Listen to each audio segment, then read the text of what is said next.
चलिए तो chemical equilibrium में एक्सरसाइज का क्वेश्चन नंबर 7.29 आपको एक रिएक्शन दिया हुआ है, जैसा आप देख सकते हो बच्चों। ओके, और आपको क्या पूछा गया है? आपको पूछा गया है what will be the effect on the equilibrium of the reaction. मतलब रिएक्शन फॉरवर्ड जाएगा, रिवर्स जाएगा, ये आपको बताना है। तो हमें इतना पता है कि अगर हम रिएजेंट डालेंगे तो इक्विलिब्रियम वापस एस्टेब्लिश होने के लिए रिएक्शन फॉरवर्ड जाएगा। ओके, और अगर आप प्रोडक्ट डालोगे तो रिएक्शन जो है वो रिवर्स चला जाएगा। ये हमने ली चैटेलियर प्रिंसिपल में सीखा है। तो सबसे पहला हमें कहा है एडिशन ऑफ H2। बहुत सिंपल सवाल है ये। तो H2 इज द रिएजेंट। तो अगर आप रिएजेंट डालोगे बच्चों, राइट, तो यहाँ पे आपका रिएजेंट ज्यादा हो गया, तो वापस रिएजेंट कम होने के लिए रिएक्शन कहाँ जाएगा? फॉरवर्ड जाएगा। तो reaction will take place in forward direction. Okay, मैं आपको समझा चुका हूँ, आप डिटेल में आप एग्जाम में जब आए तब लिख देना। Addition of CH3OH। Now CH3OH is product. Addition of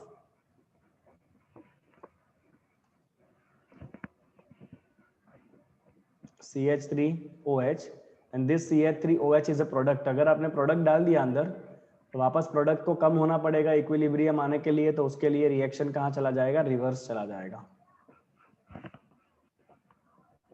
third, removal of CO। बढ़िया, CO is the reagent, you can see. अगर आपने CO को निकाल दिया तो CO कम हो गया, इक्विलिब्रियम गड़बड़ा जाएगा, तो वापस CO को बढ़ना पड़ेगा। CO बढ़ेगा कब? जब रिएक्शन कहाँ जाएगा? रिवर्स जाएगा। तो ये रिएक्शन भी कहाँ चला जाएगा बच्चा लोग? रिवर्स डायरेक्शन में ये रिएक्शन भी हो जाएगा। सिंपल सिंपल से सवाल है। चौथा, रिमूवल ऑफ CH3OH।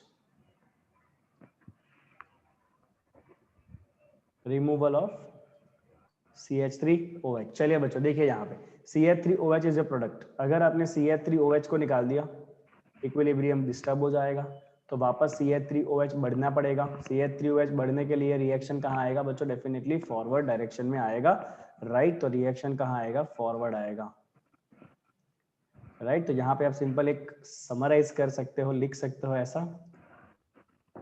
कि अगर आपने रिएक्टेंट ऐड किया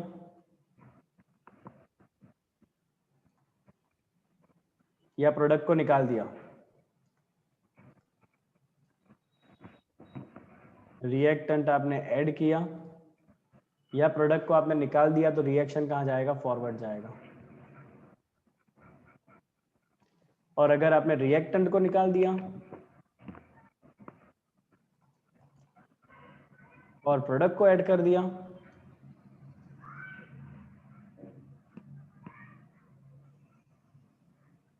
तो रिएक्शन कहाँ जाता है? रिवर्स जाता है। To re-establish the equilibrium, reaction will take place in reverse direction. Very simple, right? चलिए बच्चों नेक्स्ट क्वेश्चन क्या कहता है देखते हैं। चलिए, केमिकल इक्विलिब्रियम पार्ट से जुड़ा हुआ। ओके, आया एक बड़ा क्वेश्चन, मजा आ रहा है देख के। चलिए, क्वेश्चन ऐसा है कि at 473 kelvin equilibrium constant Kc for the decomposition of phosphorus pentachloride PCl5. Okay, you have the value of the Kc। लिख दूं यहाँ पर मैं? Okay, let me write the value of Kc जो मुझे दिया हुआ है, which is 8.3 into 10 power minus 3. If decomposition is depicted as, so ये reaction दिया है आपको, PCl5 gas will give you PCl3 gas plus Cl2 gas। आपको दिया है बच्चों PCl5 gas will give you PCl3 gas plus Cl2 gas, और इसका डेल्टा H है 124 किलो जूल पर मोल, राइट। चलिए, right the expression for the Kc। ले, खोदा पहाड़ निकला चूहा। Kc का एक्सप्रेशन क्या होगा? तो प्रोडक्ट में है PCl3 एक बार, Cl2 एक बार, डिवाइड बाय रिएजेंट है PCl5 एक बार। ले, second, what is the value of Kc for the reverse reaction? सवाल है यार, Kc फॉर रिवर्स रिएक्शन। मुझको लगा कुछ बड़ा मस्त क्वेश्चन आया होगा। चलिए, Kc फॉर रिवर्स रिएक्शन। तो रिवर्स रिएक्शन के लिए आप क्या करते हो बच्चों? Kc को उल्टा कर देते हो खाली, 1/Kc 1/8.3 into 10 power minus 3, right. तो इसको आप रिवर्स करके अगर सिंप्लीफाई करोगे ना, लेट मी टेल यू कितना आंसर आएगा इसका। तो रिवर्स करने पे आपका आंसर आएगा 120.48।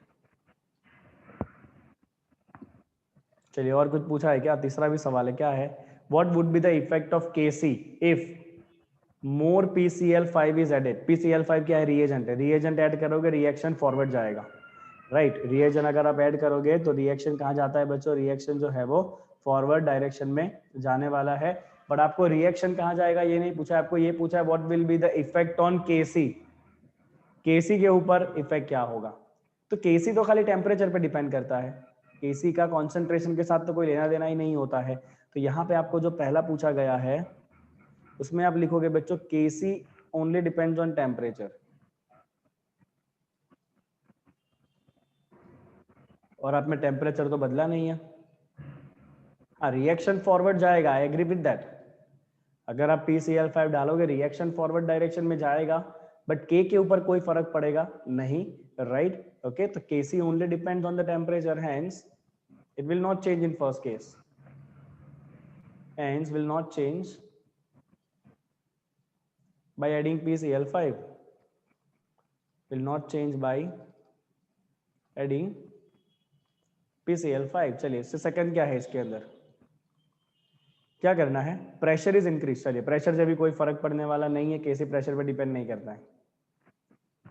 केसी does not change with pressure, KC does not change with pressure,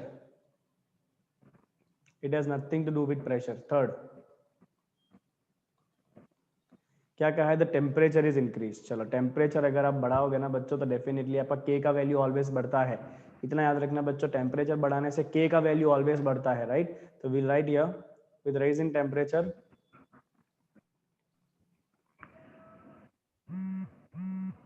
with rise in temperature value of K will increase। चलिए इसका मैं थोड़ा आपको डिटेल में नॉलेज दूंगा बच्चों, एंडो एंड एक्सो के लिए आपको क्या ख्याल रखना है वो चलो देख लीजिए। आई होप 1 पेज है। देखना बच्चों ध्यान से, इफेक्ट ऑफ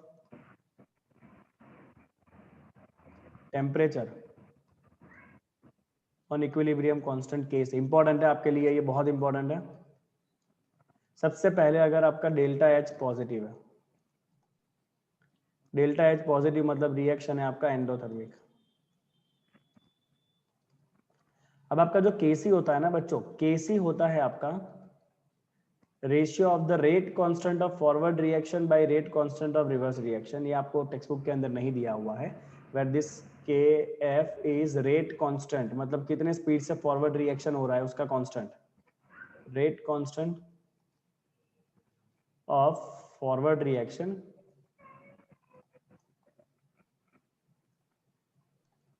और KR होता है आपका rate constant of reverse reaction. KR क्या होता है भाई? KR होता है आपका rate constant of reverse reaction. ध्यान देना बच्चों बहुत ही। अब अगर रिएक्शन आपका एंडोथर्मिक है, एंडोथर्मिक रिएक्शन, और मुझे इतना पता है बच्चों कि मैं टेम्परेचर बढ़ाता हूं ना तो ये रिएक्शन फॉरवर्ड जाता है ना? ली चैटलर याद करो, एंडोथर्मिक में अगर आपने टेम्परेचर इंक्रीज किया तो रिएक्शन फॉरवर्ड जाएगा, reaction take place in forward direction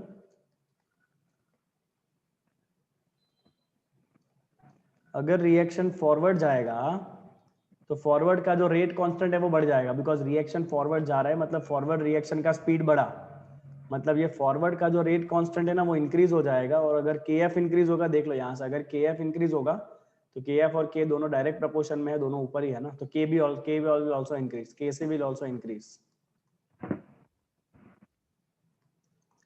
right? Okay, and vice versa you can write, right? तो आप इतना याद रखो बच्चों कि अगर डेल्टा H पॉजिटिव है तो टेम्परेचर बढ़ाने से KC बढ़ेगा और टेम्परेचर घटाने से KC घटेगा। किसके लिए? एंडोथर्मिक के लिए। एक्सो के लिए उसका उल्टा केस हो जाएगा। If delta H is negative मतलब if the reaction is exothermic, यहाँ पे पूरा केस उल्टा हो जाएगा। एक्सोथर्मिक में अगर आपने टेम्परेचर बढ़ाया ना तो रिएक्शन रिवर्स आ जाएगा। एक्सोथर्मिक में अगर आपने टेम्परेचर बढ़ाया तो आपका रिएक्शन कहाँ आएगा? रिवर्स आएगा। ये आपने ली चैटलियर में सीखा था, reaction take place in reverse direction, right. अगर रिवर्स में रिएक्शन आ रहा है तो रिवर्स का जो रेट कांस्टेंट है वो बढ़ेगा, और अगर ये रिवर्स का रेट कांस्टेंट बढ़ा तो के तो नीचे कम हो जाएगा बिकॉज इनवर्स प्रोपोर्शन में है, के से will be reduced, right, and vice versa you can write. Okay, तो आप एक्सओ के लिए याद रखोगे बच्चों के डेल्टा एच अगर नेगेटिव है तो टेम्परेचर बढ़ाने से रिएक्शन रिवर्स आ जाता है, मतलब के आपका कम हो जाएगा। इन टेम्परेचर घटाने से रिएक्शन फॉरवर्ड जाता है, मतलब आपका केसी बढ़ जाएगा, राइट। तो एक्सओ के लिए टेम्परेचर बढ़ाने से रेट कांस्टेंट घट जाएगा, आप देख सकते हो, मैंने आपको अच्छे से समझा दिया है ये। Okay, take 30 seconds and have an eye on it. वापस एक बार इसको अच्छे से नजर मारो, टेक 30 सेकेंड्स और देखो जो मैंने स्टेटमेंट्स लिखे हैं वो काम आएंगे आपको आगे जाके। ये सारे स्टेटमेंट नजर मारिए अच्छे से, कोई जल्दबाजी नहीं है हमें, राइट।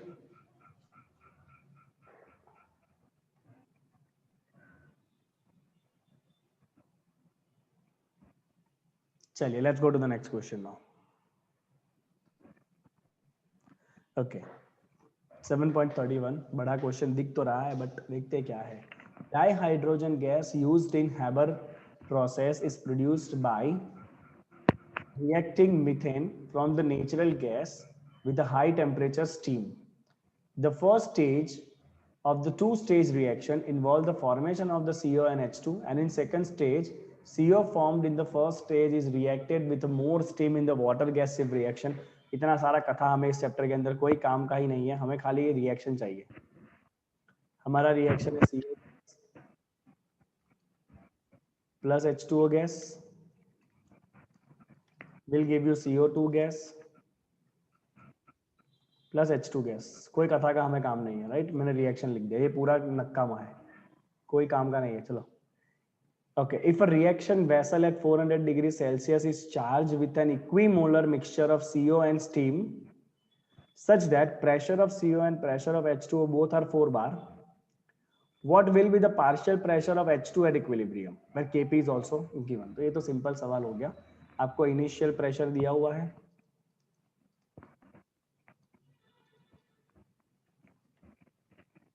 CO का इनिशियल प्रेशर है 4 बार, H2O का भी इनिशियल प्रेशर है 4 बार जो आपको दिया हुआ है दोनों का। ये दोनों का इनिशियल प्रेशर कुछ नहीं होगा बिकॉज दिया नहीं है। चलिए एट इक्विलिब्रियम हम जैसा करते हैं उसी तरह करेंगे। स्टोइकियोमेट्रिक कोएफिशिएंट सबका 1 1 1 1, तो इनका प्रेशर P जितना डाउन होगा इनका प्रेशर P जितना प्लस होगा।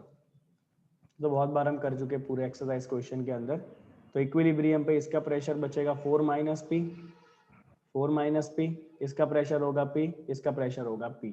चलिए आप लिख सकते हैं बच्चों Kp is equal to product के प्रेशर, डायरेक्ट लिख दो, प्रोडक्ट के प्रेशर P एक बार है, वापस P एक बार है, ये दोनों हाँ प्रोडक्ट में, डिवाइड बाय रिएजेंट के pressure that is 4 minus P एक बार है, वापस 4 माइनस P एक बार है, and the value of Kp is given somewhere that is 10.1। Okay, देखिए यहाँ पे दोनों का स्क्वायर हो जाएगा, आप अंडर रूट निकाल दीजिए, तो P divide by 4 minus P is equal to 10.1 का अंडर रूट होगा बच्चों 3.17। आई होप आपको क्रॉस मल्टीप्लाई करना आ जाएगा। 4 3 जा 12 पॉइंट, 16 4 जा 68 minus 3.17 P, I'm opening the bracket also, that is equal to P. So 12.68 is equal to 4.17 P. So the value of P is equal to कितना हो जाएगा ये? The value of P is gonna be equal to, divide करेंगे ना नीचे, तो value of P will be 3.04 bar. This is the value of P. हमें क्या पूछा है? We want to find what is the partial pressure of hydrogen at equilibrium. ये रहा हाइड्रोजन, उसका पार्शियल प्रेशर P है और P का वैल्यू हमने फाइंड कर लिया है, right.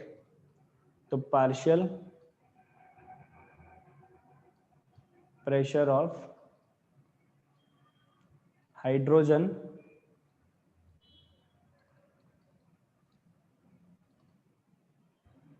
at equilibrium is equal to P, which is 3.04 bar. So it was a quite usual question जो ऑलरेडी हम बहुत सारे कर चुके हैं। चलिए अगला सवाल।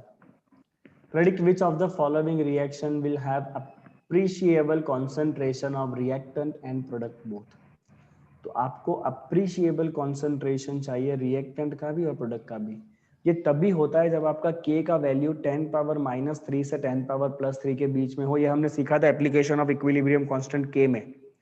तो आप पहले रिएक्शन का K देखो तो भाई, तो पहले रिएक्शन का K बहुत छोटा है, 10 power -39. Can you see this is very very very small. ये इतना कम है, इसका मतलब रिएजेंट तो कुछ होगा ही नहीं भाई. सॉरी, K बहुत छोटा है ना, मतलब प्रोडक्ट बनेगा ही नहीं. मतलब प्रोडक्ट कॉन्सेंट्रेशन तो यहाँ पे बहुत ही कम होगा कंपेयर टू रिएजेंट कॉन्सेंट्रेशन. इसीलिए यहाँ पर K तो कितना छोटा है. कि दूसरे में देखो 10 पावर 8 है. ओह 10 पावर 8 मतलब बहुत बड़ा वैल्यू हो गया ये दूसरे रिएक्शन के अंदर. आपको रिएक्शन नहीं देखना है, खाली K का वैल्यू देखना है. You know what is 3.7 into 10 power 8? This is the value of Kc. And you can see this value is very large. This value of the Kc is very large. इतना बड़ा value है Kc का. Kc इतना बड़ा हो गया मतलब product बहुत ज्यादा है, रिएक्टेंट कुछ है ही नहीं.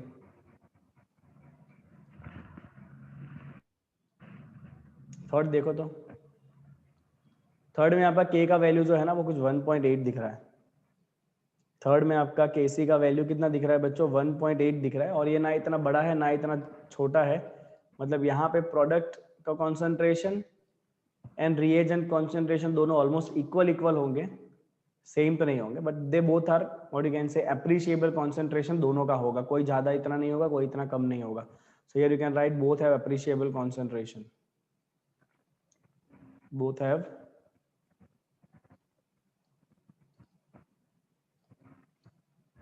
appreciable concentration at equilibrium. तो आपको खाली K का वैल्यू देखना है, आपको पता चल जाएगा. K बहुत छोटा है तो प्रोडक्ट बना ही नहीं है. K बहुत बड़ा हो गया तो प्रोडक्ट बहुत ज्यादा हो गया है. K का वैल्यू अगर कुछ 10 या 100 के आजू बाजू है तो दोनों अप्रिशिएबल है. नेक्स्ट क्वेश्चन 7.33 पे आएगा, 32 पे आए. Okay 33. Let's see the value of the Kc is given low for the reaction 3O2 gas will give you 2O3 is 2 into 10 power -50 at 25 degrees Celsius. If the equilibrium concentration of O2 in air at 25 degrees Celsius is 1.6 into 10 power -2, what is the concentration of O3?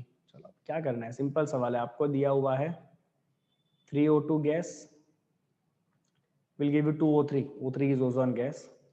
इसका आपको Kc दे दिया है, right. 2 into 10 power -50. और आपको ये कहा है कि इक्विलिब्रियम पे O2 कॉन्सेंट्रेशन है 1.6 into 10 power -2. तो वी हैव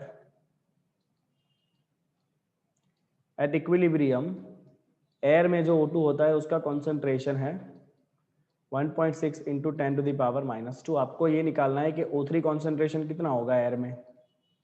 तो Kc दिया है ना, तो चलो Kc क्या होता है बच्चों, Kc होता है कॉन्सेंट्रेशन ऑफ द प्रोडक्ट जो आपका ओजोन है 2 बार, कॉन्सेंट्रेशन ऑफ द रिएजेंट जो आपका O2 है 3 बार. चलो Kc का वैल्यू है 2 into 10 power -50 is equal to O3 हमें फाइंड करना है और O2 कॉन्सेंट्रेशन है 1.6 into 10 power -2, उसका आपको करना है क्यूब. राइट चलिए आप जैसे इसको सिंप्लीफाई करोगे ना तो आपका O3 का कॉन्सेंट्रेशन का स्क्वायर आएगा. O3 concentration square will be 8.192. Cross multiply कर लेना खाली 10 पावर -56. चलिए आपको लेना पड़ेगा अंडर रूट. -56 का अंडर रूट हो जाएगा 10 पावर -28 एंड 8.192 का अंडर रूट होगा 2.86 मोल पर लीटर. तो देखो बच्चों एटमॉस्फेयर में ओजोन कितना कम होता है लो लेवल में, खाली ओजोन कॉन्सेंट्रेशन 10 पावर -28 होता है, राइट. तो लोअर एटमॉस्फेयर में ओजोन बहुत कम होता है, बट जैसे जैसे आप हाई एल्टीट्यूड पे जाओगे वैसे वैसे स्ट्रेटोस्फीयर तरफ जाते जाते ओजोन कॉन्सेंट्रेशन जो है वो बढ़ता जाता है, right. Ozone concentration will keep on increasing as we will go towards the stratosphere, है ना. ओके बॉक्स ही नहीं बन रहा बोले इसमें, ठीक है चलेगा, लेट इट बी. चलो next question and last from the chemical equilibrium part. Okay, total कितने क्वेश्चन है पता है इस एक्सरसाइज के अंदर? इसमें टोटल क्वेश्चन है करीब करीब 73, उसके 34 क्वेश्चन हमारे हो जाने वाले हैं। They are based on chemical equilibrium. इसके बाद के सारे क्वेश्चन आयोनिक इक्विलिब्रियम के हैं, तब करेंगे जब करेंगे चैप्टर तब। चलिए क्या कहा है क्वेश्चन में? The reaction CO gas H2 gas will give you CH4 and H2O is at equilibrium, okay, at temperature of 1300 Kelvin, okay, in 1 liter flask. It also contains 0.30 mole of CO, 0.10 mole of H2, 0.02 mole of H2O, and an unknown amount of CH4 in the flask. CH4 नहीं पता है. Determine the concentration of CH4 in the mixture and the equilibrium constant Kc is given, which is 3.90. Right चलिए, तो ये question जो है वो आप सबको अभी खुद कोशिश करनी है सॉल्व करने की, and your time starts now. चलिए, तो क्या करना है आपको? के का वैल्यू दिया हुआ है, अब तो एकदम फटाफट काम कर लेंगे बच्चों। के क्या हो जाएगा? तो आपके प्रोडक्ट के अंदर है CH4 एक बार है, राइट। H2O कितनी बार है भाई? देखो तो आपका H2O है स्टोइकियोमेट्रिक कोएफिशिएंट में एक ही बार है H2O भी, राइट, डिवाइड बाय, चलिए प्रोडक्ट में आप रिएजेंट के अंदर है आपका CO एक बार है और H2 तीन बार है। अब आपको मोल दिए हुए है सबको, you are given the mole of everything, तो केवल आपको कॉन्सेंट्रेशन चाहिए होता है, तो कॉन्सेंट्रेशन होता है मोल बाय वॉल्यूम। क्योंकि यहाँ पे वेसल का वॉल्यूम 1 लीटर है, तो बिल्कुल दिक्कत का कोई काम ही नहीं है आपको, because volume of the vessel is given which is 1 litre, right. तो यहाँ पे आपका कॉन्सेंट्रेशन है मोल दोनों सेम ही हो जाएगा, because volume is 1 litre, right. तो concentration and mole are same. Okay, value of the Kc is 3.90। Methane का मोल कितना दिया है? मीथेन का मोल ही फाइंड करना है हमें, ठीक है। मीथेन का मोल हम फाइंड कर लेंगे। H2O का मोल कितना है? H2O का मोल है 0.02, डेटा देखते जाइए ऊपर। CO का मोल कितना है? CO का मोल है 0.30। H2 का मोल है 0.10, उसका वो करना है क्यूब। चलिए, बाकी तो आप भगवान है ही आपके साथ, कैलकुलेटर के फॉर्म में चला लेना बच्चों कैल्सी। इसको कैल्सी चलाने पे आपका आंसर आ जाएगा 0.0585 molar. This is a concentration of the CH4, right. तो यहाँ पे आपका केमिकल इक्विलिब्रियम का एक्सरसाइज पार्ट कंप्लीट होता है। इसके बाद एक समझ लो पूरा नया ही चैप्टर है, दैट इज आयोनिक इक्विलिब्रियम, जहां पे हम ऐसे रिएक्शन की बात करेंगे जहां पे आयन प्रोड्यूस होगा, जैसे कि एसिड होगा, बेस होगा, सॉल्ट होगा, right. That things we are gonna study in the next part of the chapter, right. चलिए